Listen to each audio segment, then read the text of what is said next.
আব্দুর রহমান, মক্কায় তোমার এত কিছু ছিল, মক্কায় তোমার এত ব্যবসা বাণিজ্য ছিল, পরিবার ছিল, সন্তান ছিল, সব ছিল। আজকে তোমার সব চলে গেল।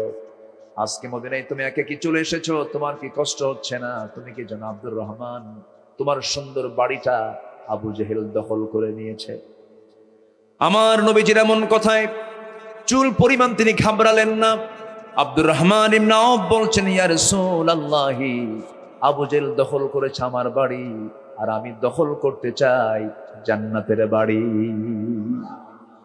আমার নবীজি মক্কা থেকে মদিনায় চলে গেলেন, উত্তর দিকে চলে গেলেন। তার যেতে সময় লেগেছিল 13 দিন। কয়দিন বলেন তো? 13 দিন 13 রাত লেগেছিল। কি কষ্ট করে আমার রাসূল সেই যুগে এই মরু অঞ্চলগুলো পার হয়ে মদিনায় পৌঁছলেন। কত আতঙ্ক, রাস্তায় কত আক্রমণ, পাহাড়ি গুহার ভিতরে আশ্রয় নিয়ে, না খাওয়া, না ঘুম, না বালিশ, না কম্বল, কিচ্ছু ছিল না। আমার নবীজি মক্কা থেকে মদিনায় চলে গেলেন। 13 দিন 13 রাতের মাথায় মদিনায় পৌঁছার পর মক্কার কিছু ধনী ধনী সাহাবী ছিলেন। তারা ভাবলেন কিসের ব্যবসা, রসুল নাই, থাকবো কেন?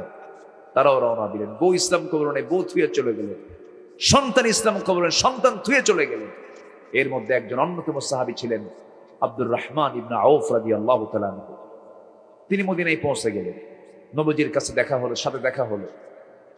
আমার রাসূল নিয়মিত তাকে দেখলেন মদিনার সেই জীর্ণ শীর্ণ খেজুর পাতার বানানো মসজিদ নববীর বারান্দায় তিনি বসে ফকিরের মতো চেয়ে থাকতেন, এদিক সেদিক তাকাতেন। অথচ সে আব্দুর রহমান ইবনে আওফ ছিলেন মক্কার ধনকুবের একজন সফল ব্যবসায়ী ছিলেন। আমার নবীজি একদিন তাকে দেখে কেঁদেই ফেললেন। কেঁদে ফেলে বলছেন, আব্দুর রহমান, মক্কায় তোমার এত কিছু ছিল, মক্কায় তোমার এত ব্যবসা বাণিজ্য ছিল, পরিবার ছিল, সন্তান ছিল, সব ছিল। আজকে তোমার সব চলে গেল। আজকে মদিনায় তুমি একাকী চলে এসেছো, তোমার কি কষ্ট হচ্ছে না? তুমি কি জানো আব্দুর রহমান, তোমার সুন্দর বাড়িটা আবু জেহেল দখল করে নিয়েছে। আমার নবীজির এমন কথায় চুল পরিমাণ তিনি ঘাবড়ালেন না। আব্দুর রহমান ইবনে আওফ বলছেন, ইয়া রাসূলুল্লাহি, আবু জেহেল দখল করেছে আমার বাড়ি, আর আমি দখল করতে চাই জান্নাতের বাড়ি। আমার নবীজি বড় খুশি হয়ে গেলেন। রাসূল বলছেন, আব্দুর রহমান, তোমার তো বউ বাচ্চা নাই, বড় কষ্ট হচ্ছে তোমার, অনেক কষ্ট তোমার হয়ে যাচ্ছে, দেখি তোমার জন্য কিছু করা যায় নাকি। আমার নবীজির সামনে এক আনসার সাহাবী আসলেন। রাসূল বলছেন, আনসার, এইদিকে আসো। আমার আব্দুর রহমান খুব ভালো ব্যবসা বোঝে, টাকা নাই, পয়সা নাই, সে আজকে এখানে অসহায় হয়ে বসে আছে, দেখো তো তার জন্য কিছু করা যায় নাকি। সঙ্গে সঙ্গে বলতে দেরি, যেতে দেরি হলো না, ঘোড়ার পিঠে চড়ায় নিয়ে আসে আনসার সাহাবী, এই মুহাজির সাহাবী আব্দুর রহমান ইবনে আওফকে সঙ্গে করে নিয়ে মদিনার সবচেয়ে বড় বড় 2টা খেজুর বাগান দেখায় দিলেন। 2টা বড় বড় খেজুর বাগান দেখায় দিয়ে বলছেন, ভাই আব্দুর রহমান, এই 2টা বাগানের মালিক আল্লাহ পাক আমাকে বানিয়েছেন। যে বাগানটা তোমার পছন্দ হবে সেই বাগানটা আমি এই মুহূর্তে তোমার নামে দলিল করে দেব। জোরে বলে সুবহানাল্লাহ। ভ্রাতৃত্ব দেখে। মুহাজির সাহাবী আব্দুর রহমান ইবনে আওফ বলছেন, ও আনসার ভাই, তুমি আর কি করতে চাও বলো। এবার তিনি কেঁদে কেঁদে বলছেন, ভাই আব্দুর রহমান, আমার জানা মতে এই মদিনার কোনো মেয়ের বাবা তোমার সঙ্গে বিয়ে দেবে না, কারণ তোমার ঘর নাই, বাড়ি নাই, টাকা নাই, পয়সা নাই, কিন্তু বিয়ে তো প্রয়োজন, তুমি তো যুবক মানুষ, যৌবন আছে। অতএব আল্লাহ আমাকে একাধিক স্ত্রী দান করেছেন, 2টা বউয়ের মধ্যে একটা বউকে আমি তালাক দেব, আর সেই বউকে তুমি তোমার বউ বানায়া নিবা। আল্লাহু আকবার। আব্দুর রহমান ইবনে আওফ শুনলেন, খুব খুশি হলেন, বুকের মধ্যে জড়িয়ে ধরে বলছেন, ভাই আনসার ভাই, বাগান দলিল করা লাগবে না, বউটাও তালাক দেওয়া লাগবে না, তোমার কাছে রেখে দাও, আমাকে হালকা একটু ব্যবসার জন্য ব্যবস্থা করে দাও।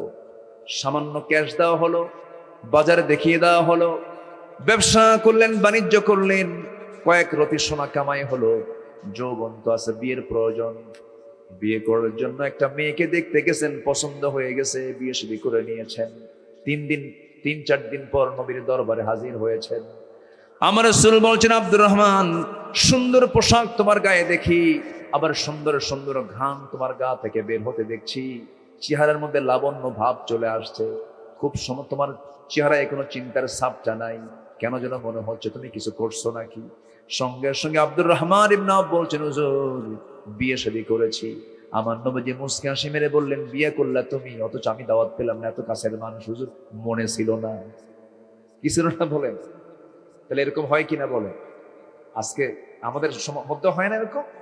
দেখা যায় বিয়ের আয়োজন হয়ে গেছে, বিয়ে দেখতে গেছে, মেয়ে দেখতে গেছে বরপক্ষ, অনেক কাছের বন্ধু, কাছের মানুষ, সারা জীবন একসঙ্গে চলেছে ফিরেছে, দাওয়াত দেওয়ার কথা ভুলে গেছে, এরকম হয় কিনা বলেন? হয়। আমার নবীজি শুনলেন কিন্তু মন খারাপ করলেন না।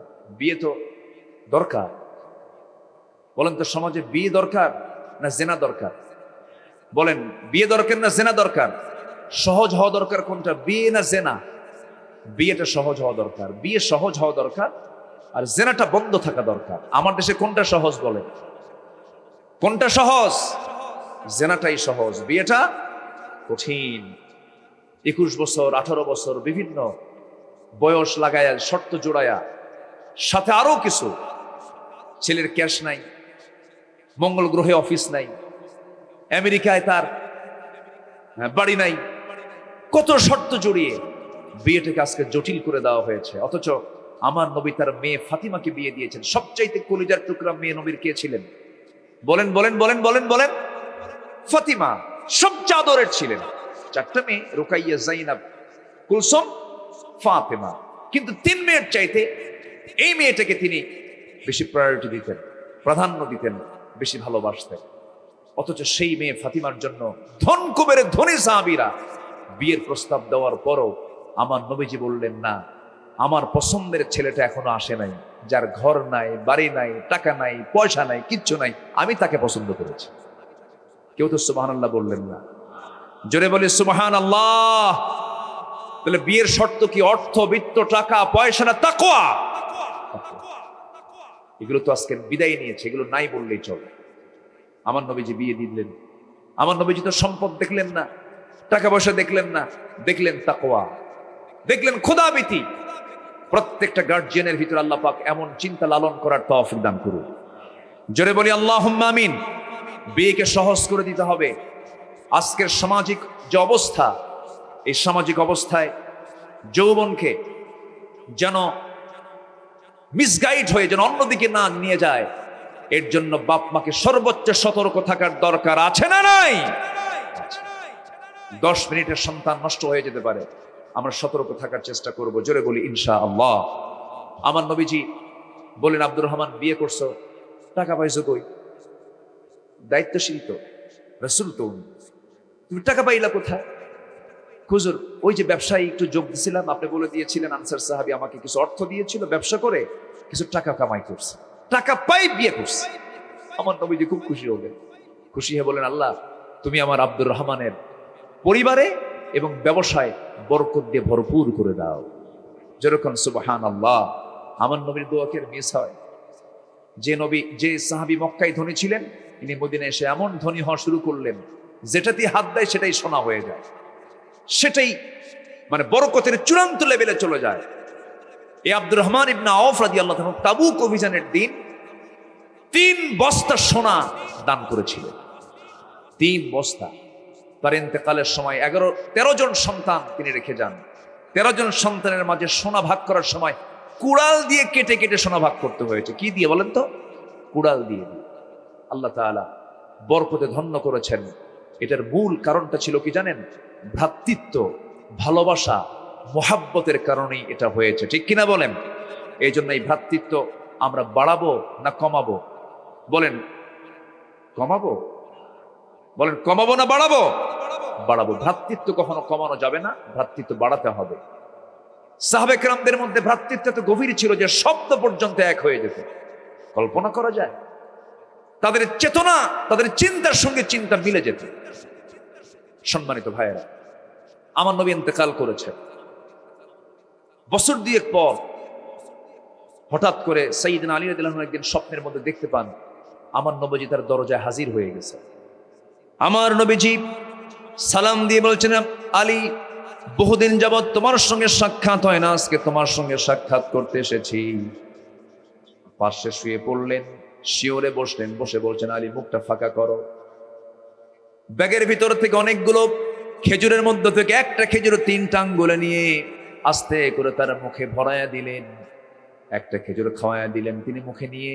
স্বপ্নের মধ্যে তিনি খাওয়া শুরু করেছেন, অর্ধেক খেজুর খেয়েছেন, ঘুম ভেঙে গেছে। ঘুম থেকে জাগা পেয়ে দেখেন আলীর জিহ্বার ভিতরে তাজা খেজুরের স্বাদ ফুটে উঠেছে। সাইয়েদনা আলী আবেগ আপ্লুত হয়ে পড়লেন, ওযু বানালেন, নামাজে দাঁড়ালেন, তাহাজ্জুদটা পড়লেন। ফজর নামাজ পড়ার জন্য তিনি মসজিদ পানে ছুটে চললেন। মসজিদে গিয়ে হাজির হলেন, নামাজ পড়াচ্ছেন বেতনভুক্ত কোনো ইমাম নয়, নামাজ পড়াচ্ছেন অর্ধ পৃথিবীর শাসনকর্তা ওমর ফারুক রাদিয়াল্লাহু তাআলা আনহু। ইমামের মুসাল্লায় দাঁড়ায় গেছেন। সাইয়েদনা আলী রাদিয়াল্লাহু আনহু প্রথম কাতারে জায়গা পেলেন না, দ্বিতীয় কাতারে জায়গা পেলেন না, তৃতীয় কাতারে ঠিক মাঝখান বরাবর দাঁড়ালেন। নামাজ শেষ হয়ে গেল। সাইয়েদনা ওমর ফারুক রাদিয়াল্লাহু আনহু তিনি দেরি করলেন না, নামাজ শেষ করেই তিনি উঠে দাঁড়ালেন। দেখতে পেলেন একজন এক টোপলা খেজুর হাদিয়া দিয়ে গেছে। সেই হাদিয়ার খেজুরের টোপলা হাতের মধ্যে নিলেন। কাউকে দায়িত্ব না দিয়ে সাইয়েদনা ওমর ফারুক রাদিয়াল্লাহু তাআলা আনহু তিনি প্রথম কাতারে সবার হাতে হাতে 2টা 3টা করে খেজুর দিয়ে যান। দ্বিতীয় কাতারে সবাইকে 2-3টা করে খেজুর দিয়ে যান। তৃতীয় কাতারে সবার হাতে হাতে 2-3টা করে খেজুর দিতেছেন। কিন্তু সামনে যখন আলীকে পেলেন, এবার তিনি অনেকগুলো খেজুর থেকে মাত্র একটা খেজুর হাতের মধ্যে নিলেন, 3 আঙ্গুলে নিলেন। নিয়ে এবার বলছে, আলী মুখটা ফাঁকা করো। মুখটা ফাঁকা করলেন, একটা খেজুর দিলেন। সাইয়েদনা আলী বলছেন, আমিরুল মুমিনিন, সবাইকে 2-2টা করে 3-3টা করে খেজুর দিলেন। খেজুর থাকার পরও আপনি আমাকে একটা খেজুর তাও হাতে না দিয়ে মুখে তুলে দিলেন কেন? ওমরে ফারুক কেঁদে কেঁদে বলছে, ভাই আলী, গত রাত্রে রাসূল যদি তোমাকে একটার বেশি 2টা খেজুর খাওয়া দিতেন, আমি ওমরও তোমাকে তাই খাওয়ায়া দিতাম। জোরে কোন সুবহানাল্লাহ। স্বপ্ন এক হতো, স্বপ্ন। আর আমরা সেই জায়গা থেকে কত দূরে ছিটকে পড়েছি। সূরা হুজরাতের 10 নম্বর আয়াতে আল্লাহ রাব্বুল আলামিন বলেন, ইন্নামাল মুমিনুনা ইখওয়াতুন ফাআসলিহু বাইনা আখাওয়াইকুম ওয়াত্তাকুল্লাহ লাআল্লাকুম তুরহামুন। জোরে বলুন আল্লাহু আকবার। মুমিনরা পরস্পর ভাইয়ের মতো। কোন সমস্যা হয়ে গেছে, ইসলাহ করে নাও, সংশোধন করে নাও, সাবধান থেকো, আল্লাহকে ভয় করো। কখনো গন্ডগোল করা যাবে না। কার হুকুম বলেন? আসতে বলবেন না, কার হুকুম? আর যদি ইসলাহ করে যদি মিলে মিশে থাকতে পারো, আমি আল্লাহ তোমার উপরে রহমত নাজিল করব। জোরে বলে সুবহানাল্লাহ। আমার ভাইয়েরা, অনেক লম্বা লম্বা কথা ছিল। আমার নবীজির আমলে কোন এক এতিম, তার একটা বাগান ছিল। সেই বাগানটা প্রাচীর দেওয়ার সময় পার্শ্ববর্তী জমিওয়ালার খেজুরের একটা কাণ্ড সেই দেওয়ালের সাথে বেঁধে যায়। ওই খেজুর গাছটা কিনে নেওয়া দরকার। খেজুরের মালিক ছিল, গাছের মালিক ছিল আবু লুবাবা। আবু লুবাবা আবু লুবাবা থেকে সেই খেজুর গাছটা এতিম কিনে নিতে চাইলেন, কিন্তু লুবাবা বলল, না, আমি ওই খেজুর গাছটা বিক্রি করব না, আমি তোমার কাছে দেব না। এতিমটার উমরের কাছে চলে এসে বলছে, ইয়া রাসূলুল্লাহি, আমার বাগানের প্রাচীরে দিতে সমস্যা হয়, আবু লুবাবার ওই গাছটা হলে পরে আমার উপকার হতো, ওই গাছটা সে বিক্রি করবে নাকি? নবীজি নিজে তাকে ডাক দিয়ে বলছেন, আবু লুবাবা, তোমার কাছে তোমার মালিকানায় যে খেজুর গাছটা আমার এতিমের জন্য বড় কষ্ট হচ্ছে, দেখো তো সেই গাছটা দেওয়া যায় নাকি? আমি দেব না, বিক্রি করব না। রাসূল বললেন, তুমি যদি এই গাছটা দিতা, আল্লাহ তোমাকে জান্নাতের একটা খেজুর গাছের মালিক বানায় দিতেন। আবু লুবাবা বলল, তাও দেব না। আছে এরকম কপাল পোড়া লোক এখনো আছে না নাই? আসতে বলবেন না, আছে না নাই? হিংসা, অহংকার আছে কি না? আচ্ছা, নবীজি বললেন, তুমি যদি দাও একটা খেজুর গাছ, আল্লাহ তোমাকে জান্নাতে খেজুর গাছ দিয়ে দিবে, জান্নাত তুমি পেয়ে যাবে। তাও আবু লুবাবার দিল নরম হলো না। এই কথাটা হঠাৎ করে এক সাহাবীর কানে চলে গেছে। সেই সাহাবীর নাম হচ্ছে আবু দাহদাহ। আবু দাহদাহ ওনার কানে চলে গেছে। উনি রাসূলের কাছে এসে বলছে, ইয়া রাসূলুল্লাহ, আপনি যে অফারটা করলেন তাকে, ওই অফারটা যদি আপনি আমাকে করেন, আমিও কি পাবো? হ্যাঁ, তুমিও পাবা।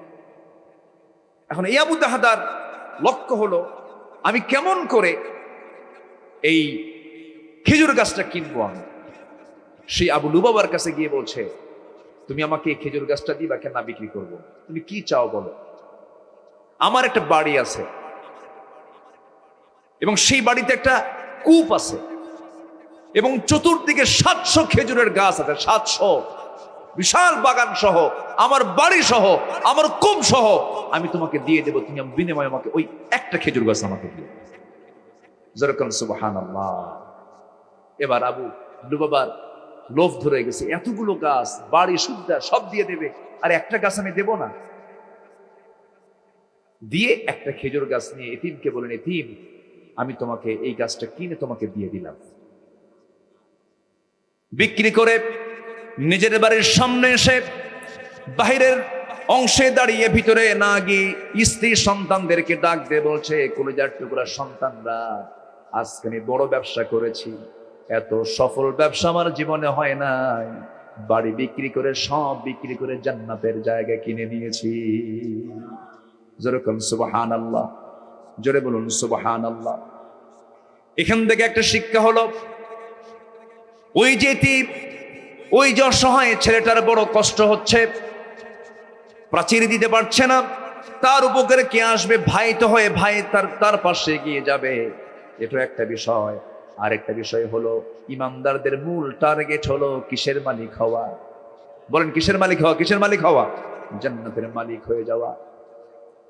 আমার বন্ধুগণ, নাম্বার 3 হলো মুমিন সমাজের আদর্শ প্রতিচ্ছবি যদি আমরা দেখতে চাই, নাম্বার 3 হলো অন্যের প্রতি সহানুভূতি, আত্মত্যাগ থাকতে হবে। وَيُؤْثِرُونَ عَلَى أَنفُسِهِمْ وَلَوْ كَانَ بِهِمْ خَصَاصَةٌ। সূরাতুল হাশর আয়াত নাম্বার 9। তারা নিজেদের প্রয়োজন থাকা সত্ত্বেও অন্যদেরকে অগ্রাধিকার দেয়। ইয়ার মুখের ঘটনা কম বেশি সবার জানা আছে। যুদ্ধের ময়দানে পিপাসার্ত সাহাবী 6 জন, সেবার জন্য একজন গ্লাস হাতে নিয়ে দাঁড়ায় গেছে। প্রথম জনকে বলতেছে, গ্লাসটা নাও, প্রচন্ড তৃষ্ণা পাচ্ছে তোমার। না, আমি যতটুকু কষ্টে আছি, দ্বিতীয় জন তার চেয়ে বেশি কষ্ট আছে, তার কাছে চলে যাও। দ্বিতীয় জন সেম একই কথা, ষষ্ঠ জনের কাছে চলে গেছি গ্লাস নিয়ে। ষষ্ঠ জন বলতেছে, না, আমি যতটুকু তৃষ্ণার্ত আছি তার চেয়ে বেশি তৃষ্ণার্ত, প্রথম জন তার কাছে চলে যাও। প্রথম জনের কাছে আসতে আসতে গ্লাস নিয়ে তার সামনে সেবা করতে করতে ইতিমধ্যে প্রথম জন দুনিয়া থেকে বিদায় নিয়েছেন, দ্বিতীয় জন দুনিয়া থেকে বিদায় নিয়েছেন। কিন্তু একজন আরেকজনকে মোহব্বত করতে গিয়ে, প্রাধান্য দিতে গিয়ে তারা শহীদ হলেন। অপর ভাইকে প্রাধান্য দিতে গিয়ে তারা নিজের জীবনটা দিয়ে দিলেন। যেরকম সুবহানাল্লাহ। ভ্রাতৃত্ব, মোহাব্বত, ভালোবাসা আমাদের সবার আগে স্থান দিতে হবে আমাদের হৃদয়ের ভিতরে। আল্লাহ কবুল করুন, জোরে বলি আমিন। নাম্বার 4 হলো গীবত, পরনিন্দা, পরচর্চা, তুচ্ছতাচ্ছিল্য থেকে বিরত থাকবো আমরা। কাউকে আমরা আন্ডার এস্টিমেট করবো না, কাউকে হেয় করব না। কালো মানুষ কালো বলে গালি দেব না, লম্বা মানুষ লম্বা বলে গালি দেব না, টানাই কানা বলবো না, তাকে কষ্ট দিয়ে কোনো কথা বলা যাবে না। এগুলো কি আল্লাহ পাক হালাল করেছেন না হারাম করেছেন?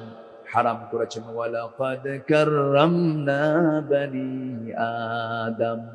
আরেক জায়গায় আল্লাহ রাব্বুল আলামিন বান্দাকে বলছেন, বান্দারে ওয়ালা তুসাইর খাদ্দাকা লিন-নাসি ওয়ালা তামশি ফিল আরদি মারাহা।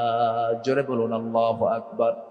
আল্লাহ এক জায়গায় বলছেন, সূরা হুজরাতের 12 নম্বর আয়াতে বলছেন, ইয়া আইয়ুহাল্লাযীনা আমানু يا أيها الذين آمنوا اجتنبوا كثيرا من الظن إن بعض الظن إثم ولا تجسسوا ولا يغتب بعضكم بعضا أيحب أحدكم أن يأكل لحم أخيه ميتا فكرهتموه واتقوا الله إن الله تواب رحيم। জোরে বলুন আল্লাহু আকবার।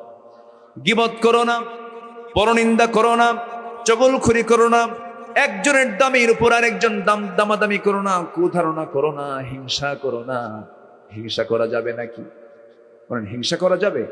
হিংসুক কি ইমানদারের হৃদয় হতে পারে নাকি? হিংসা হবে না উদার হবে? বলেন, উদার হবে। আল্লাহ তুমি তাকে দিয়েছ, আমাকেও দাও। আল্লাহ তুমি তাকে এটা দান করেছো, তুমি আল্লাহ আমাকেও দান করো। হিংসুক নিজেও সুস্থ না, সমাজকেও সুস্থ রাখতে পারে না। যে হিংসা করে তার মধ্যে শান্তি ন শান্তি, শান্তি ন শান্তি। হিংসা ঠেলায় ঘুম হয় না। গ্রামের একজন একটু মাথা উঁচু করে দাঁড়িয়েছে, বড় অফিসার হয়ে গেছে, অত বড় কিছু হয়ে গেছে, আরেকজনের ঘুম হয় না। জানো ওর হলো কেমনে? এই চিন্তা করতে কিন্তু গোটা রাত চলে যায়, ঘুম হয় না। আছে কিনা বলেন? আছে। এগুলো হলো হিংসা। এটা ইমানদারের অন্তর এরকম হবে না। ইমানদার হবে উদার চিত্তের। আল্লাহ তুমি তাকে দিয়েছো, তুমি আমাকেও দাও। এবং হিংসুকের কোন দোয়া আল্লাহর দরবারে কবুল হয় না। হিংসুকের কোন দোয়া কবুল হয় না। একটা উদাহরণ আমি প্রায় দেই। আগের যুগে মানুষ বিয়ে করতে যেত ওই ঘোড়ায় চড়ে, গরুর গাড়িতে চড়ে যেত না এরকম? এখন তো হেলিকপ্টারও যায়। আবার এখন এমনও হয় মেয়ে পক্ষই ছেলের পক্ষের বাড়িতে চলে যায়। কি কথা কি বুঝতেছেন আপনারা? কত যে দেখবো আমরা নতুন কিছু। তো ঘোড়ায় চড়ে আগে যেত। এক যুবক বিয়ে করবে, গ্রামের ভিতরে একজন মুরব্বীর ঘোড়া আছে, তার কাছে গিয়ে বললো, চাচা অমুক দিন আমার বিয়ে, আপনি কি আপনার ঘোড়াটা আমার জন্য দিবেন? মুরব্বীর মেজাজ ঠিক ছিল না, সেটা রাগ করে বলছে, যা, আমি তোকে ঘোড়াই দেবো না, তোকে আমি ঘোড়া দেবো না। যুবকটা মন টন খারাপ করে বাড়িতে আসছে। সবে কদরে চলে আসছে, রূপক অর্থে বলছি। সবে কদরে চলে আসছে,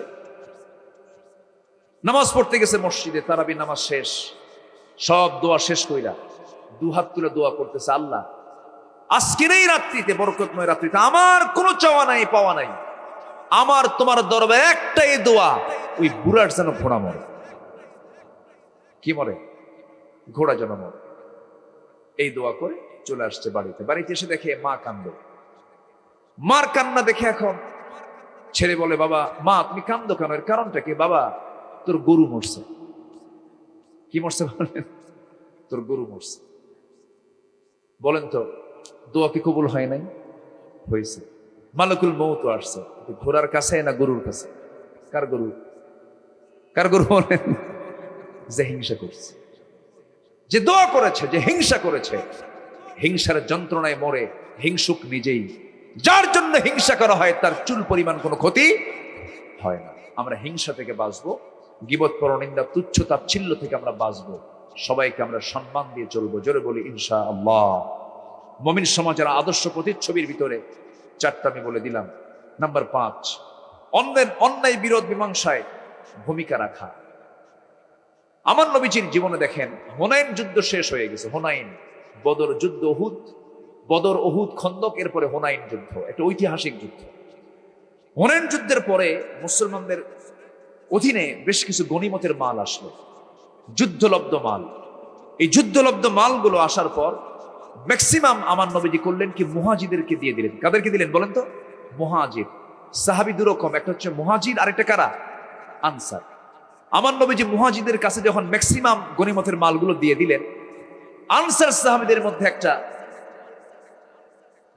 মন কষাকষি শুরু হলো। দেখছো, আমাদের রাসূল না, আমাদের চাইতে তার দেশীয় লোকদের প্রাধান্য দিল বেশি। আচ্ছা বলেন তো, এগুলো ইগো কি আসতে পারে কিনা বলেন?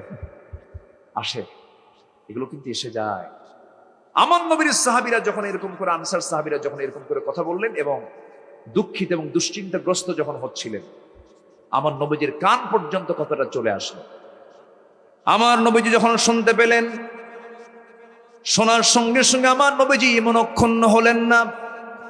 মানুষের মনের মধ্যে কিছু দুর্বলতা থেকেই থাকতে পারে, আমার নবীজি বরং যেমন সুন্দর করে মিটায় দিলেন, ইসলাহ করে দিলেন, রাগারাগি করলেন না। দেখেন কি ব্যালেন্সিং পাওয়ার ছিল আমার নবীর ভিতরে। আমার নবীজি বললেন, তার ভাষণ দিলেন।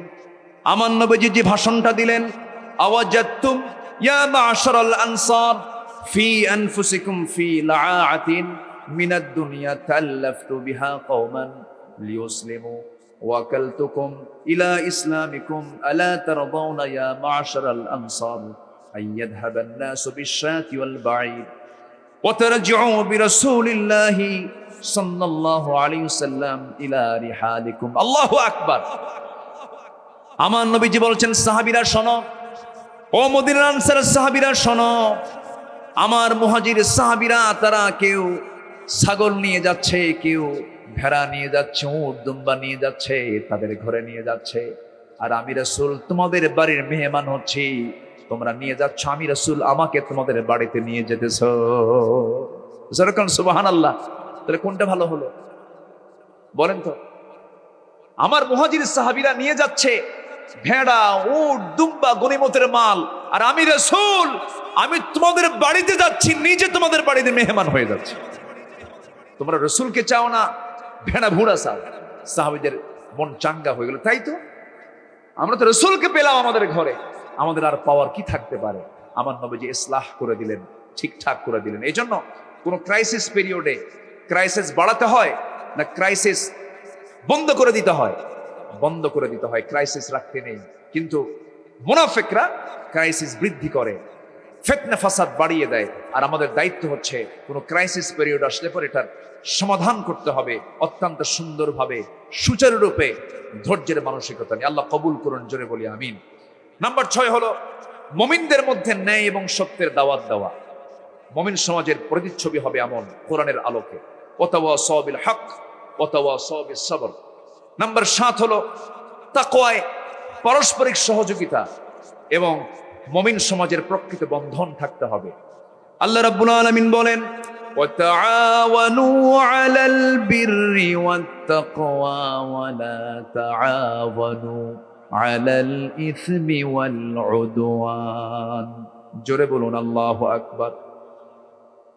আমার বন্ধুগণ, নাম্বার 8 হলো অহংকারকে বর্জন করতে হবে, অপরকে তুচ্ছ জ্ঞান করা যাবে না। ওয়ালা তালমিজু আনফুসাকুম ওয়ালা তানাবাজু বিল আলকাব। জোরে বলুন আল্লাহু আকবার। অহংকার আসবে যার, পতন হবে তার। উদারতা, বিনয়ী ভাব আসবে যার, সম্মান বাড়বে তার। যখন কারোর মধ্যে যখন অহংকার ঢুকবে, অহংকার এমন একটা গুনার নাম, আসমান জমিনের সর্বপ্রথম যে গুনাহ করেছে আল্লাহর মাখলুক, তার মধ্যে প্রথম হলো অহংকার। অহংকারটা করেছিল মানুষ না শয়তান? বলেন কে কে কে কে কে? তাহলে প্রথম অপরাধ কি বলেন? কি করা? অহংকার করা। প্রথম গুনাহ হচ্ছে অহংকার করা। এই অহংকার বান্দার জন্য বেমানান। বান্দা অহংকারী না হয়ে কি হবে? وعباد الرحمن الذين يمشون على الأرض هونا وإذا خاطبهم الجاهلون قالوا سلاما। জোরে বলুন আল্লাহু আকবার। আল্লাহর যারা প্রকৃত বান্দা তারা বিনয়ী হয়ে জমিনে চলাফেরা করবে, জাহেলদের সঙ্গে তর্ক বিতর্ক করবে না, সালাম দিয়ে বিদায় নিয়ে নেবে। অহংকার বর্জন করব আমরা। আমার বন্ধুগণ, নাম্বার 9 হলো ন্যায় এবং যোগ্যতার ভিত্তিতে নেতৃত্ব নির্বাচন করতে হবে। ইয়া আইয়ুহাল্লাযীনা আমানু আতিউল্লাহ ওয়া আতিউর রাসূল ওয়া উলিল আমরি মিনকুম। নাম্বার 10 হলো মুমিন সমাজের মূল স্তম্ভ দুর্নীতি মুক্ত ইনসাফ ভিত্তিক আদর্শ নেতৃত্ব। আল্লাহ রাব্বুল আলামিন বলেন, কুনু কাওয়ামিনা লিল্লাহি শুহাদাআ বিল কিসত ওয়া লা ইয়াজরিমান্নাকুম শানাআনু কওমিন আলা আল্লা তা'দিলু ই'দিলু হুয়া আকরাবু লিত-তাকওয়া ওয়াত্তাকুল্লাহ ইন্নাল্লাহা খাবীরুম বিমা তা'মালুন। জোরে বলুন আল্লাহু আকবার। সূরাতুল মায়েদা 8 নম্বর আয়াত আল্লাহ রাব্বুল আলামিন বলছেন, ইনসাফ কায়েম করো, আদালত কায়েম করো, সুবিচার করে, এটাই হচ্ছে তাকওয়ার সবচেয়ে উত্তম পন্থা। আমার বন্ধুগণ, একটা জাতি ততদিন পর্যন্ত তার স্বকীয়তা নিয়ে বেঁচে থাকতে পারে যতদিন পর্যন্ত জাতির সঠিক বিচার পায়। এই 16 বছর যে আমরা পার করেছি, সঠিক কোনো বিচার পেয়েছি নাকি? 54 বছরও সঠিক বিচার পাই নাই। সঠিক বিচার পেতে হলে কোন আইন চলবে না, সমাজে চালু করে দিতে হবে কিসের আইন? আসতে বলবেন না, কিসের আইন বলেন? এই দেশের এই জাতিকে ঠিক করা কিন্তু কঠিন ব্যাপার। দুনিয়ার কোনো তন্ত্র মন্ত্র দিয়ে ঠিক হবে না। চায়নায় গেছিলাম, চায়নার সব মানুষগুলো একরকম, নাক বোচা, চোখ ছোট। জাপানও একরকম। বিভিন্ন দেশে এক রকমের মানুষ খুঁজে পাওয়া যায়, কিন্তু আমার দেশের মানুষগুলো মিশ্র মানুষ। মিক্স মানুষ। এই মিশ্র জাতিকে ঠিক করার জন্য একমাত্র বিধান হলো আল্লাহর দেওয়া বিধান কোরআন। এই কোরআন রাষ্ট্রীয়ভাবে কায়েম হোক, কোরআনের বিধানগুলো জায়গা মতো পৌঁছে যাক, কোর্ট আদালতের সব জায়গায় কোরআন পৌঁছে যাক, সচিবালয়ে চলুক, ক্যান্টনমেন্ট চলুক, সব জায়গায় কোরআন চলুক। সবাই কি মুসলমান? সবাই কি চান নাকি? সবাইকে আপনারা চান? সবাই কি চান? এটা আল্লাহকে সাক্ষী রেখে দেখায় দেন, চান কারা কার? একটু হাত উঁচু করে দেখায় দেন।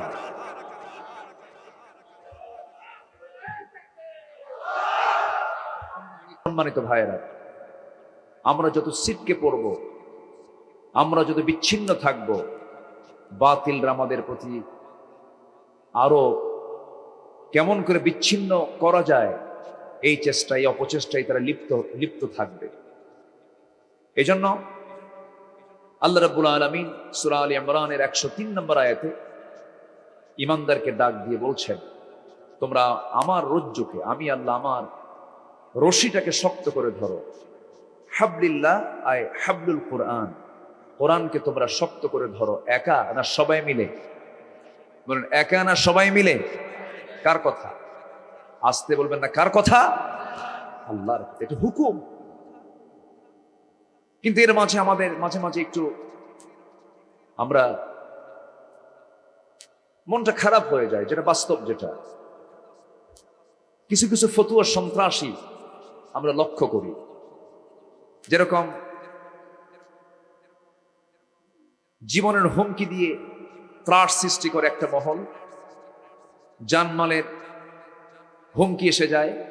ঠিক তেমনি আমাদের সমাজে কিছু লোক রুটিন ওয়ার্কের মতো ইসলামী আন্দোলনের বিরুদ্ধে বিভিন্ন ফতুয়াবাজি করে বেড়ায়।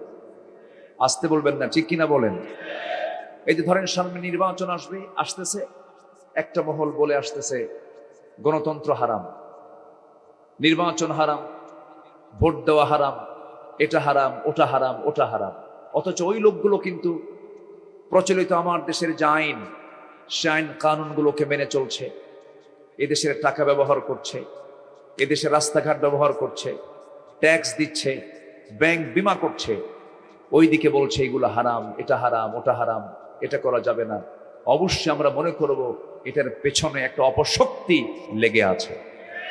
আসতে বলবেন না, ঠিক কিনা? লেগে আছে না নাই? আচ্ছা, যুগে যুগে মুনাফিক ছিল, এখন মনে হয় নাই।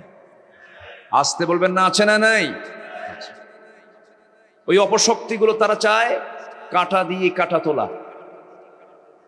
ইসলামকে ঘায়েল করার জন্য ইসলামের বেশ ধারণ করেছে এমন কিছু মহলকে তারা হাতে নেওয়ার চেষ্টা করছে। আমরা সজাগ থাকব, সতর্ক থাকব। বিচ্ছিন্ন কোনো কথা শুনে আমরা সিদ্ধান্তহীনতায় ভুগব না। আমরা একটা ঐক্যের প্ল্যাটফর্ম তৈরি করতে চাই। আল্লাহ যেন সাহায্য করেন। জোরে বলি আল্লাহুম্মা আমিন। সম্মানিত ভাইয়েরা, আল্লাহ রাব্বুল আলামিন সুন্দর করে বলছেন সূরা আলে ইমরানের 103 নম্বর আয়াতে আল্লাহ রাব্বুল আলামিন বলেন, ওয়া'তাসিমু বিহাবলিল্লাহি জামিআন ওয়া লা তাফাররাকু واذكروا نعمة الله عليكم إذ كنتم أعداء فألف بين قلوبكم فأصبحتم بنعمته إخوانا وكنتم على شفا حفرة من النار فأنقذكم منها كذلك يبين الله لكم آياته لعلكم تهتدون جنبون الله أكبر তোমরা আল্লাহর রজ্জুকে শক্ত করে ধারণ করো, বিভক্ত হয়ে যেও না। তোমরা তোমাদের সেই নিয়ামতের কথা স্মরণ করো যখন তোমরা পরস্পর শত্রু ছিলে। আল্লাহ তোমাদের অন্তরে ভালোবাসার সঞ্চার করেছেন। অতবর তার অনুগ্রহে তোমরা ভাই ভাই হয়ে গেলে। তোমরা ছিল আগুনের গর্তের কিনারায়, অতবার তিনি তোমাদের তা থেকে রক্ষা করলেন। এভাবেই আল্লাহ আমাদের জন্য তার আয়াত সমূহ বয়ান করেন, যাতে তোমরা এই আয়াতটা দেখে হেদায়েত প্রাপ্ত হও। কার কথা? আল্লাহর কথা। এই আয়াতের মূল বিষয়টা হলো মুমিন জীবনে পৃথক থাকার কোনো সুযোগ নেই, সঙ্গবদ্ধ হতে হবে, একা থাকা যাবে না। মিসপাল থেকে একটা মেষ যদি একা বিচ্ছিন্ন হয়ে কোনো দিকে দৌড় মারে, হিংস্র জন্তুর আক্রমণের সম্ভাবনা কম না বেশি?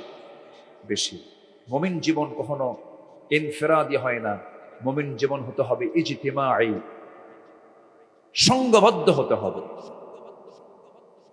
একতাবদ্ধ হতে হবে, এবং একতাবদ্ধ হয়ে একটাই মুখ থেকে উচ্চারিত হবে, সেটা হলো সৃষ্টি যার, হুকুম চলতে হবে তার।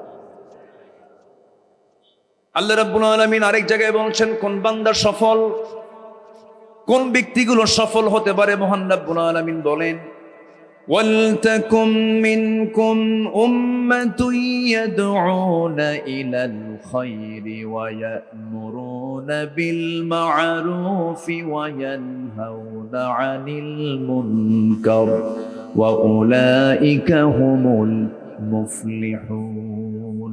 জোরে বলুন আল্লাহু আকবার। তোমাদের মধ্যে এমন একটি উম্মাহ, এমন একটি টিম, এমন একটা সংঘবদ্ধ শক্তি থাকা দরকার, যাদের কাজ হবে মানুষকে সৎ কাজের দিকে আহ্বান করা, অসৎ কাজের নিষেধ করা, অসৎ কাজের বাধা প্রদান করা। এবং এই কাজের সঙ্গে যে গোষ্ঠী, যেই দল, যে উম্মাহ জড়িত, এরাই হলো সফল জাতি। যেরকম সুবহানাল্লাহ, এরাই সফল গোষ্ঠী। তাহলে আমরা এক হব না পৃথক হব? আচ্ছা, এক হয়ে গেলাম, এক হলে তার জন্য একজন লিডার আছে না নাই বলেন তো? মসজিদে আমরা নামাজ পড়তে কি এক হই না দুই পৃথক হই? এক হয়ে যায়। সেখানে একজন লিডার আছে না নাই বলেন তো? তার নাম কি? ইমাম। তাহলে মসজিদের যিনি নেতা হন তাকে কি বলা হয়? ইমাম বলা হয়। সমাজে আমরা কি একা থাকতে পারি? সামাজিক জীবনে, রাজনৈতিক জীবনে, রাষ্ট্রীয় জীবনেও আমাদের একটা ঐক্য, একসাথে থাকার প্রয়োজন আছে না নাই বলেন তো? এবং সেখানেও একজন লিডারের দরকার আছে না নাই? আছে। আমরা মসজিদের ইমামকে বাছাই করার ক্ষেত্রে সচেতন হলেও, যদি ইমাম সাহেব যদি বিড়ি খায়, কেউ নামাজ পড়বে? মুসল্লি কবে আমি না হয় গাঁজা খাই, হুজুর কেন বিড়ি খায়? মানে মুসল্লি বিড়ি খেতে, গাঁজা খেতে সমস্যা নাই, কিন্তু ইমামের বিড়িটাও খাওয়া যাবে না। দাড়ি ছোট কেন? হুজুরের নজর খারাপ, হুজুর মহিলার দিকে চাইয়ে থাকে, ওইদিকে নারী নিয়ে শুয়ে থাকে আরেক নেতা, কোনো কথা নাই। তাহলে ইমামকে সিলেকশন করতে গিয়ে যদি আমরা তার শেষ পর্যন্ত বউটাও খুঁজে বের করি, যে বলি দেখো তো ইমাম সাহেবের বউটা কেমন দেখতে, সুন্দর কিনা, যদি সুন্দর হয় তাহলে তার তাকওয়াটা ঠিক আছে, বউ সুন্দর হলে সে অন্য কোনো নারীর দিকে তাকাবে না, এরকম করে আমরা এত কিছু শর্ত জড়িয়ে দিয়ে একটা ইমামকে সিলেকশন করি। সমাজের যদি ইমামকে যদি আমরা এমন করে যদি সিলেকশন করতাম, দেশের টাকা আজকে বাইরে পাচার হতো না। আসতে কোন কেন? কৃষক, শ্রমিক, প্রবাসী সবাই অশিক্ষিত, কিন্তু অশিক্ষিত হওয়ার পরও ওই 54 বছরে দেশকে অনেক দূর এগিয়ে নিয়েছিল তারা। শ্রমিকের হাড় ভাঙ্গা পরিশ্রম, সীমিত বেতনের চাকরি, কৃষকের মাঠে কাজ করে করে চামড়া পোড়া দেহ নিয়ে দেশকে তারা এগিয়ে দিয়েছেন। প্রবাসীরা পাখির মতো ঝুলে ঝুলে প্রবাস জীবনে কনস্ট্রাকশনের কাজ করে দেশে টাকাগুলো পাঠিয়েছেন, রেমিটেন্স পাঠিয়েছেন, দেশকে তারা এগিয়ে দিয়েছিলেন। দুঃখজনক হলো সত্য, শুধু ইমাম, সমাজের, রাষ্ট্রের শুধু সৎ নেতৃত্বের অভাবে দেশের টাকাগুলো সব বাইরে পাচার হয়ে চলে গেছে। আমরা আর তলা ফুটা দেখতে চাই না, দেশের তলা এখন আমরা ফুটা বন্ধ করতে চাই। সবাই রাজি আছেন তো ইনশাআল্লাহ? এই ফুটা বন্ধ করার জন্য সৎ নেতৃত্ব হচ্ছে এখন বাংলাদেশের সবচাইতে প্রয়োজনীয় দিক। কোন চোর, কোন আমানত খেয়ানতকারী, ডাকাত, সন্ত্রাসী সমাজের নেতৃত্বে আসতে পারবে না। আল্লাহ কবুল করুন, জোরে বলি আমিন। এর জন্য কি পৃথক থাকবো না এক হব? বলেন, পৃথক থাকবো না এক হব? এক হয়ে যাব। কোরআনের আলোকে মুমিন সমাজের আদর্শ প্রতিচ্ছবি কি হওয়া উচিত, আমি আজকে একটু স্টাডি করেছি দিনের বেলা, যে আমার শিফাউল হক ভাইয়ের মাহফিলে কি আলোচনা করা যায়। তো আমি এই সাবজেক্টকে সামনে রেখে হয়তো ফুল এক্সপ্লেইন আমি করতে পারবো না আজকে, যেহেতু পরে প্রোগ্রাম আছে, আরেকটা পারফরমেন্স এখানে আছে। আমি সামারাইজ করে সংক্ষিপ্ত করে বলার চেষ্টা করছি। নাম্বার 1 হচ্ছে ঐক্যই হচ্ছে মুমিনদের শক্তি। একা থাকলে ইমানদারের শক্তি কখনো অর্জিত হয় না। বদর বিজয় এসেছে একাকী না ঐক্য নিয়ে?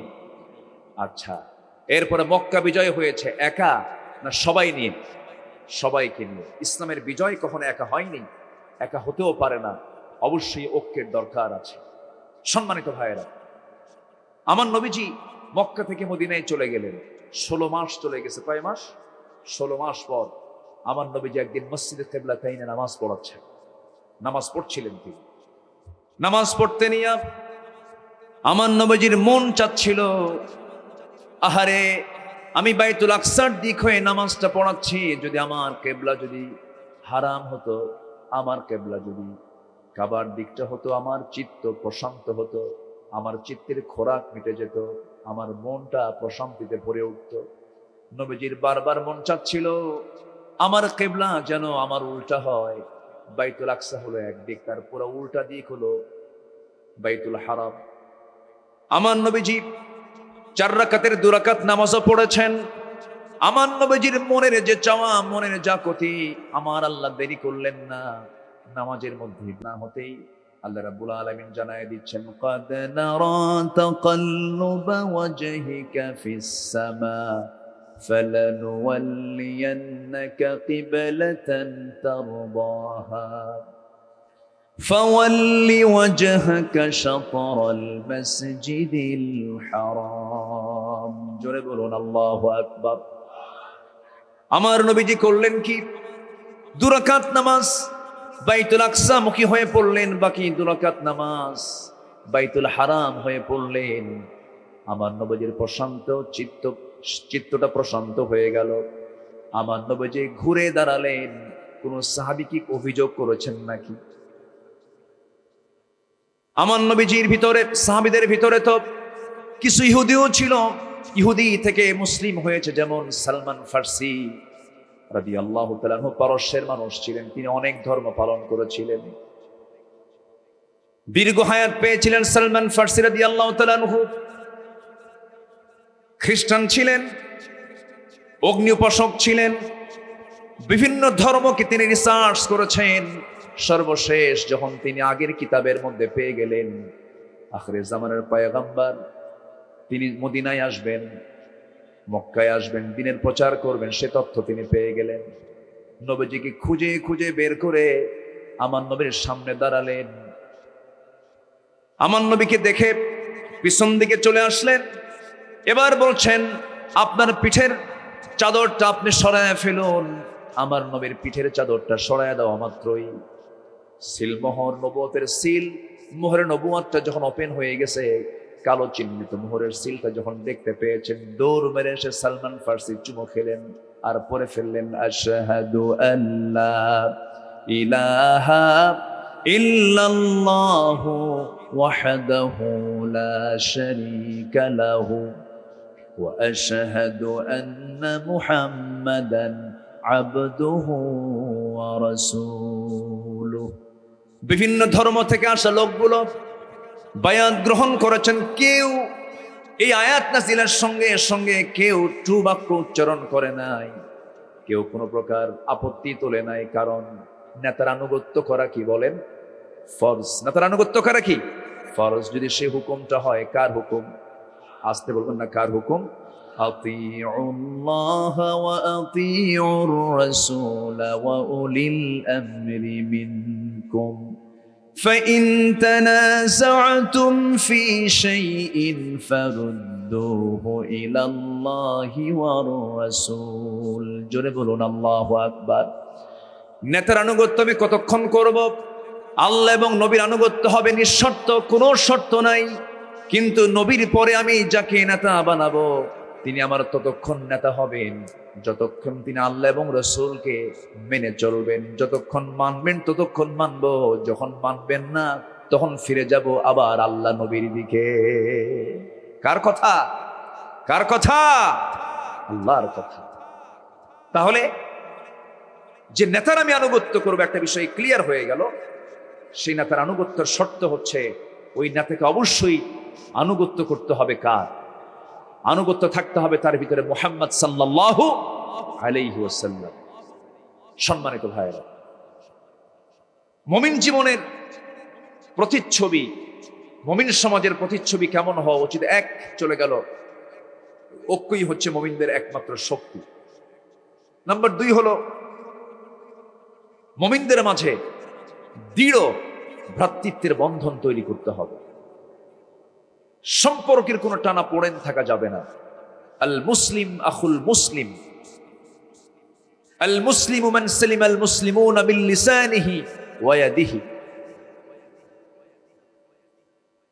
একটা মুসলমানের সম্মান, সম্পদ এবং জান, মালুহু আরদুহু, মাল, সম্মান এবং সম্পদ আরেকজন মুসলমান বিনষ্ট করবে, এটা কি হালাল না হারাম? হারাম। সম্মানে হাত দেওয়া যাবে না, সম্পদে হাত দেওয়া যাবে না, এরপরে জীবনের উপরে হাত দেওয়া যাবে না। এই 16 বছর কি আমরা এই 3টা নিরাপত্তা পেয়েছিলাম? অথচ আল্লাহ পাক হারাম করেছে।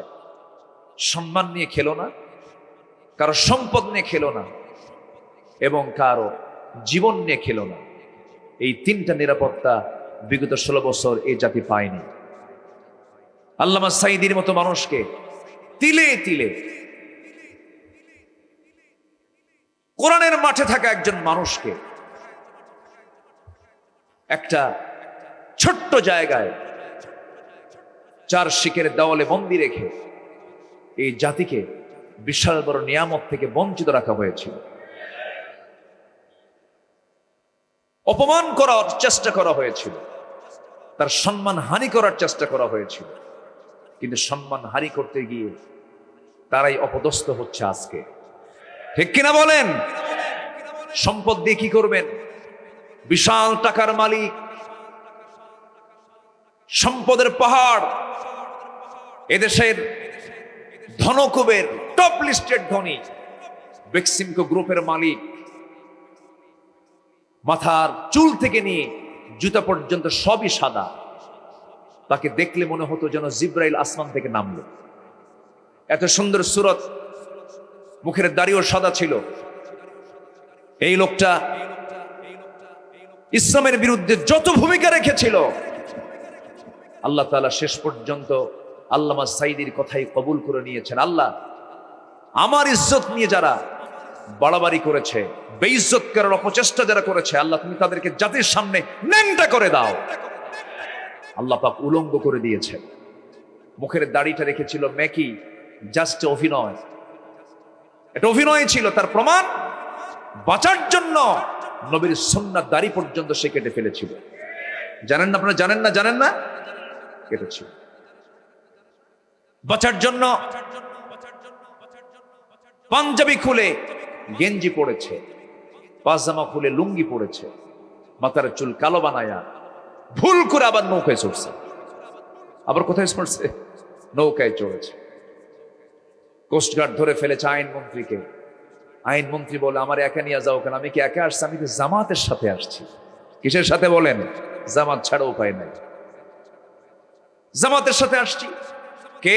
ওই যে দেখো বসে আছে। ওটা কে? ভালো করে দেখো, ওটাই দরবেশ। আমাদেরকে বলা হয় আমরা নাকি ধর্মের নামে ব্যবসা করি, ধর্ম ব্যবসায়ী বলে আমাদেরকে গালি দেওয়া হয়। ধর্মের ব্যবসা তারাই করেন যারা সুযোগ বুঝে দাড়ি রাখেন, আবার সুযোগ বুঝে দাড়ি কাটেন।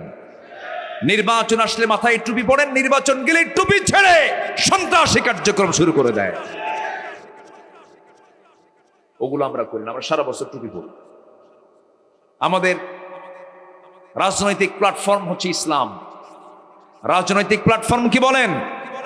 যে বলে ইসলামের রাজনীতি নেই, রাজনীতির সাথে ইসলাম নেই, অথবা ইসলামের সাথে, ইসলামের নামে রাজনীতি নেই, এই জাতীয় কথা তার মুখ থেকে বের হয় যে ইসলামকে বিশ্বাস করে না, তার ঈমান থাকতে পারে না। সম্মানিত ভাই, মুমিনদের মাঝে আমরা ভ্রাতৃত্বের বন্ধনকে আমরা মজবুত করব। জোরে বলি ইনশাআল্লাহ। সম্মানিত ভাইয়েরা, মুমিন সমাজের এটা আদর্শ প্রতিচ্ছবি কেমন হওয়া উচিত আমি 10 নম্বর পর্যন্ত বলেছি। সম্মানিত বন্ধুগণ, মুমিন সমাজের আদর্শ প্রতিচ্ছবি হবে সেটা হচ্ছে সমাজে যে বিচার চলবে সেই বিচার চলবে হচ্ছে ইনসাফ ভিত্তিক। কোন ব্যক্তিকে দেখে নয়, কারো দ্বারা প্রভাবিত হয়ে নয়, যেমনটি ছিল সাহাবে কেরামদের মাঝে। একজন বিচারপতি ছিলেন কাজী শুরাইহ ইবনুল হারিস আল কিন্দি রাহমাতুল্লাহ। উনি 2 জন খলিফার বিরুদ্ধে রায় দিয়েছিলেন। কয়জন খলিফার বিরুদ্ধে? 2 জন। একজন হচ্ছেন ওমর ফারুক রাদিয়াল্লাহু তাআলা আনহু, আরেকজন হচ্ছেন সাইয়েদনা আলী রাদিয়াল্লাহু তাআলা আনহু। সাইয়েদনা ওমর ফারুক রাদিয়াল্লাহু আনহু তিনি ঘোড়া কিনতে গেছেন, ব্যবহৃত ঘোড়া। এখন যেমন হুন্ডা কিনতে যায়, আগে মানুষ কিনতে যেত কি? ঘোড়া। এখন হুন্ডা হচ্ছে ঘোড়ার বিকল্প। তো ঘোড়া কিনতে গেছেন, ঘোড়া কিনেছেন, ঘোড়া তার হস্তগতও করেছেন, টাকাও দিয়েছেন, লেনদেন ক্লিয়ার হয়ে গেছে। অর্ধ পৃথিবীর শাসন করত ওমর ফারুক রাদিয়াল্লাহু তাআলা আনহু ঘোড়াটা কিনে ঘোড়ায় চড়লেন। চড়ে তিনি বাড়ির দিকে ফিরে আসতেছেন, বাড়িতে যাচ্ছেন। বাড়িতে যাওয়ার পথে কিছুদূর যেতে না যেতে ঘোড়ার 4টা পা অকেজো হয়ে বসে গেল। তিনি আর ঘোড়াকে উঠাতে পারলেন না। উনি মনক্ষুণ্ণ হয়ে ভাবলেন, ঘোড়া বিক্রেতা আমাকে এরকম করে ঠকালো। নতুন ঘোড়া কিনলাম, 4টা পা অকেজো হলো, সে উঠতে পারে না। উনি একটু রাগ করলেন, রাগ করে বললেন, এই ঘোড়াওয়ালা, ঘোড়া বিক্রেতা, তুমি আমাকে ঠকাইলা কেন? এই ঘোড়া আমি নেব না। শোনার সঙ্গে সঙ্গে ঘোড়া বিক্রেতা বলছেন, আমিরুল মুমিনিন, আমি আপনাকে ঘোড়া হস্তগত করেছি, হস্তান্তর করেছি, আমি দামও নিয়েছি, সব ক্রয় বিক্রয়ের চুক্তি সম্পন্ন হয়েছে। আমি আপনাকে সুস্থ ঘোড়া দেওয়ার পর, আপনার মালিকানায় যাওয়ার পর ঘোড়াটা অসুস্থ হয়েছে, আমি এই ঘোড়া ফেরত নেব না। সাইয়েদনা ওমর ফারুক বললেন, এটা কোনো কথা বললে তুমি? টাকা দিয়ে কিনলাম কিছুক্ষণ আগে, ঘোড়ার 4টা পা অকেজো হয়ে পড়লো, আমি ঘোড়া নেব না, তুমি ফেরত নাও। ঘোড়া বিক্রেতা বলে, ঠিক আছে, আপনি যেহেতু দাবি করে বসছেন, আমিও বলছি আমি ফেরত নেব না, আপনি বলছেন আমাকে ফেরত দিতে হবে, অতএব আমি আপনি কোনো সিদ্ধান্তে না এসে চলুন আমরা আদালতে যাই।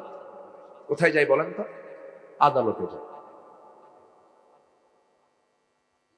সূরা মাইদার 8 নম্বর আয়াতের যে অর্থটা, এটার সঙ্গে দেখেন কি মিলটা পাওয়া যায়। ওয়ালা ইয়াজরিমান্নাকুম শানাআনু কওমিন আলা আল্লা তা'দিলু। কোন কওমের প্রতি শত্রুতা যেন তোমাদেরকে কোনোভাবে প্ররোচিত না করে, তোমরা ইনসাফ কায়েম করবে না মনে করে না। কোন ব্যক্তির প্রভাব বিচারে খাটানো যাবে। চলো আমরা আদালতে যাই। একজন সাধারণ ঘোড়া বিক্রেতা অর্ধ পৃথিবীর শাসন করত ওমর ফারুক নিয়ে যাচ্ছেন কোথায়? আদালত। সাইয়েদনা ওমর ফারুক গিয়ে সামনে দাঁড়ালেন। আদালতের যিনি কাজী, বিচারপতি, উনি আস্তে করে চেয়ার থেকে দাঁড়ায় বলছেন, আমিরুল মুমিনিন, আপনি কেন এই জায়গায়? আপনি কেন এখানে আসছেন? তিনি বলছেন, বিচারপতি, আমার দিকে বেশি তাকায়ও না, তুমি তোমার চেয়ারে বসে ইয়াদিলু হুয়া আকরাবু লিত্তাকওয়া, সেই বিচার করো যেটা তাকওয়ার ভিত্তিতে বিচার হবে, বিচার করো। কি হয়েছে? এই যে ঘোড়া কিনছিলাম, কিছুক্ষণ পর ঘোড়া নষ্ট হয়ে গেছে, অকেজো হয়ে গেছে, সে আমার টাকা ফেরত দেয় না। উনিও বললেন, ঘোড়া বিক্রেতাও কথা বললেন, দুজনের কথা শুনলেন। রায় দিতে হলে কয় পক্ষের কথা শুনতে হবে? বলেন বলেন বলেন। এই 16 বছরে যে বিচারগুলো হয়েছে, 2 পক্ষের আলোচনা হয়েছে না অটো রায়? কি রায়? অটো রায়। সাইয়েদনা ওমর ফারুক রাদিয়াল্লাহু আনহু তিনি বললেন এবং ঘোড়াওয়ালাও তার কথাগুলো বললেন, শুনলেন বিচার করে। শোনার পরে কাজী শুরাইহ ইবনুল হারিস আল কিন্দি রাহমাতুল্লাহ আলাইহি তিনি বলেন, আমিরুল মুমিনিন, অর্ধ দুনিয়ার শাসনকর্তা আপনি, আপনার অধীনে আমি চাকরি করি, আমি একজন কাজী, কিন্তু আপনি আমারও আমিরুল মুমিনিন, আপনি আমার খলিফা। কিন্তু আজকে 2 মুখী যে কথাগুলো শুনলাম, বাদী বিবাদী 2 জন মিলে যে কথাগুলো আমার কানে এসেছে, আমি যতটুকু স্টাডি করেছি, কোরআন বুঝেছি, হাদিস বুঝেছি, স্টাডি করে আমার যে রায়টা আজকে আমাকে দিতে হচ্ছে, আমিরুল মুমিনিন বড় দুঃখিত, আজকের রায়টা আমি আপনার পক্ষে দিতে পারলাম না, রায়টা চলে গেছে ঘোড়াওয়ালার পক্ষে। জোরে কোন সুবহানাল্লাহ। কিচ্ছু বললেন না, মাথা নিচু করে মুস্কি হাসি মেরে চলে আসলেন। বুঝাইয়া দিলেন, আমিরুল মুমিনিন, আপনি সুস্থ অবস্থায় আমি আপনার সঙ্গে কথা বলছি, আপনি আমার সঙ্গে কথা বলছেন, সুস্থভাবে বাড়ি ফিরবেন তার গ্যারান্টি কি? না, গ্যারান্টি নাই। যদি আপনার যদি বাড়িতে ফেরার গ্যারান্টি না থাকে, ঘোড়া কেনার পরে আপনার ঘোড়া বাড়ি পর্যন্ত সুস্থ অবস্থায় ফিরবে, তার গ্যারান্টি কি? বাড়িতে চলে আসলেন। পরের দিন মজলিসে শুরার বৈঠকে তিনি বললেন, জানো, একটা কাজী পাইছি, বিচারক পাইছি, যে আমার বিরুদ্ধে রায় দেওয়ার সাহস পায়। কত বড় তাকওয়া তার! ওকে জোনাল বিচারপতি না করে আমি তাকে চিফ জাস্টিস বানায় দিলাম। আল্লাহু আকবার বলেন। তাহলে খলিফার বিরুদ্ধে রায় হলে তার পদোন্নতি হয়। আল্লাহু আকবার, পদোন্নতি হয়। সাইয়েদনা আলী রাদিয়াল্লাহু তাআলা আনহু তার চিহ্নিত লৌহ বর্ম, চিহ্নিত, উনি মানে চিহ্ন করে রেখেছেন যে এটা আমার লৌহ বর্ম, এক ইহুদির হাতে হারায় ফেলছেন, ইহুদি এটা নিয়ে ফেলেছে। সাইয়েদনা আলী বলেন, এই এটা তো আমার চিহ্নিত, এটা আমার লৌহ বর্ম। ইহুদি বলে, না, এটা আমার। ইহুদিদের কিন্তু একটা মূল চরিত্র হলো এরা মিথ্যুক। এরা কি বলেন তো? প্রতারক, ধোঁকাবাজ, মিথ্যুক, এদের চরিত্র এটা। অত্যন্ত বাঁকা জাতি এরা। আজকে সময় নাই, বলতে পারছি না। তো যখন বলছে না এটা আমার, সাইয়েদনা আলী বলেন, না এটা আমার, তখন স্ট্যান্ডিং তিনি খলিফাতুল মুসলিমিন সাইয়েদনা আলী রাদিয়াল্লাহু তাআলা, ইহুদি বলছে, না এটা আমার, চলো আমরা তাহলে আদালতে যাই। ইহুদি বলে ফেললো, হ্যাঁ আদালতে যাই। আদালত চলে, সাক্ষী ছাড়া না সাক্ষী সহ? সাক্ষী ছাড়া কি আদালত চলবে? না। চলে গেছে, লৌহ বর্ম হাজির, ইহুদিও হাজির, খলিফাতুল মুসলিমিন হাজির। এবার বিচার কার্য শুরু হয়ে যাবে। কাজী শুরাই এবার বলছেন, আমিরুল মুমিনিন, আপনার যে লৌহ বর্ম তার প্রমাণ স্বরূপ সাক্ষী হাজির করুন। তিনি বলছেন, আমার সাক্ষী তো আমার দুইটা কলিজার টুকরা সন্তান হাসান হোসাইন আছে। সঙ্গে সঙ্গে তিনি বললেন, বিচারপতি বললেন, আমিরুল মুমিনিন, দুঃখিত, ছেলের সাক্ষী বাবার জন্য গ্রহণযোগ্য হবে না। বাবা ছেলের জন্য সাক্ষী দিলে পরে সেটাও গ্রহণযোগ্য হবে না। সন্তান ছাড়া অন্য কোনো সাক্ষী হাজির করেন। সাইয়েদনা আলীর মতো মানুষ, বিচক্ষণ সাহাবী, কত বড় জ্ঞানী ছিলেন সাইয়েদনা আলী, অত্যন্ত বিচক্ষণ মানুষ ছিলেন। তিনি বলে ফেললেন, ও বিচারপতি, আমার হোসাইনের ব্যাপারে কি হাদিস এসেছে তুমি কি দেখো নাই? আমার কলিজার টুকরা হাসান হোসাইন দুইজনই জান্নাতের টুকরা, তারা জান্নাতের বাসিন্দা হবে, তারা হুমা ফিল জান্নাহ, রাসূল বলে দিয়েছেন। নবীজি যাদের ব্যাপারে জান্নাতের সার্টিফিকেট দিলেন, তাদের সাক্ষী তুমি কেন গ্রহণ করবে না? এবার তিনি বলছেন, কোরআন সুন্নাহ যা বলে আমি তার বাইরে যাব না। বাবার জন্য ছেলে নয়, ছেলের জন্য বাবা কোনো সাক্ষী হবে না, সাক্ষী অন্য জায়গা থেকে জোগাড় করেন। সাক্ষী পেলেন না, সাক্ষীর অভাবে রায় চলে গেছে ইহুদির পক্ষে। কার পক্ষে? ইহুদির পক্ষে রায় চলে গেছে। সাইয়েদনা আলী রাদিয়াল্লাহু আনহু কিচ্ছু বললেন না, মুস্কি একখান হাসি দিয়ে বের হয়ে চলে আসলেন। কারণ আদালতকে সম্মান শ্রদ্ধা করার দরকার আছে না নাই? চলে আসলেন। চলে আসার সঙ্গে সঙ্গেই কোনো প্রতিক্রিয়া না দেখে ইহুদির চক্ষু বেয়ে টপ টপ করে পানি পড়ছে, আর বলছে, আলী, বুঝতে পেরেছি তোমার ইসলাম একমাত্র সবাইকে নিরাপত্তা নিশ্চয়তা দিতে পারে। জোরে বলেন সুবহানাল্লাহ। আমাকে পড়িয়ে দাও, আশহাদু আল্লা ইলাহা ইল্লাল্লাহু ওয়াহদাহু লা শারীকা লাহু ওয়া আশহাদু আন্না মুহাম্মাদান আবদুহু ওয়া রাসূলুহু। সম্মানিত ভাইয়েরা, তাহলে আদর্শ সমাজের যে প্রতিচ্ছবি 10টি বিষয় আমি উপস্থাপন করলাম। সর্বশেষ হচ্ছে, মুমিনরা পরস্পরের জন্য দোয়া এবং ক্ষমা পরায়ণ হবে, পরস্পর রহম দিল হবে, পরস্পরের মাঝে তারা ক্ষমা চেয়ে নেবে, শত্রুতা বাড়াবে না, হিংসা বাড়াবে না, পরশ্রীকাতরতা সৃষ্টি করবে না। এটা আল্লাহ দেখতে চান ইমানদার বান্দাদের মাঝে। আল্লাহ রাব্বুল আলামিন বলেন, ওয়াল্লাযীনা জাউ মিন বা'দিহিম ইয়াকুলুনা রাব্বানা ইগফির লানা ওয়া লিইখওয়ানিনা আল্লাযীনা সাবাকুনা বিল ঈমান ওয়া লা তাজআল ফী কুলুবিনা غلا للذين آمنوا রব্বানা ইন্নাকা রাউফুর রহিম। জোরে বলুন আল্লাহু আকবার। এই 11টা বৈশিষ্ট্য একটি মুসলিম সমাজের, মুমিন সমাজের প্রতিচ্ছবি, যেটা 11টা বৈশিষ্ট্য যদি সমাজের মধ্যে প্রতিষ্ঠা করতে পারি, এটা হবে মুমিন সমাজ, ইমানদার সমাজ। আল্লাহ আমল করার তৌফিক দান করুন। জোরে বলি আমিন, আরো জোরে আমিন, আরো জোরে আমিন। আমি সংক্ষিপ্ত সময় যতটুকু পেরেছি কথা বললাম, আর না বাড়িয়ে পরবর্তী প্রোগ্রামের সুন্দর পরিসমাপ্তি কামনা করে আমি আমার কথা এখানে শেষ করছি। সুবহানাকাল্লাহুম্মা ওয়া বিহামদিকা আশহাদু আল লা ইলাহা ইল্লা আনতা আস্তাগফিরুকা ওয়া আতুবু ইলাইক। ওয়াসসালামু আলাইকুম ওয়া রাহমাতুল্লাহি তাআলা ওয়া বারাকাতুহু।